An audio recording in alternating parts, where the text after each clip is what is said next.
Prominent children's advocate Betty Ann Blaine has died. Miss Blaine, who founded the lobby group Hear the Children's Cry, died this morning in the United States after ailing for some time.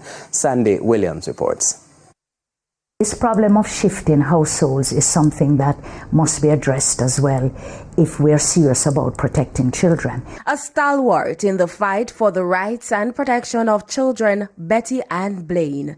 In 2002, she founded Hear the Children's Cry, a very vocal child advocacy and support group.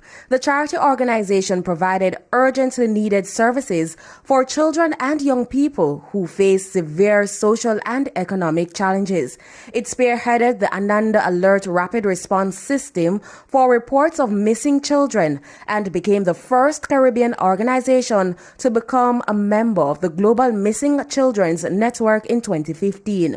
Mrs. Blaine was also the founder of Youth Opportunities Limited, a mentorship program for children and youths. Reacting to her passing, Prime Minister Andrew Holness, in a social media post, stated that Betty Ann's passion and commitment have touched countless lives, and her legacy will inspire many to create a better Jamaica.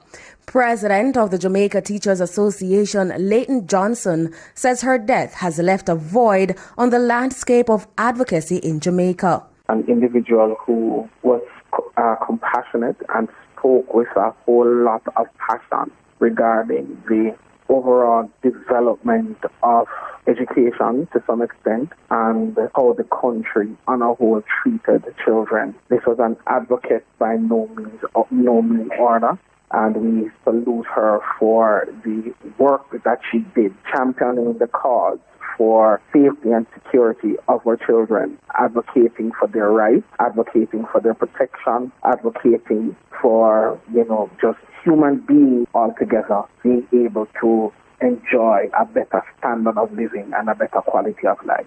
Mrs. Blaine, who was the youngest of 5 children to her parents, grew up in Kingston. She graduated from Excelsior High School before migrating to the United States in the early 70s.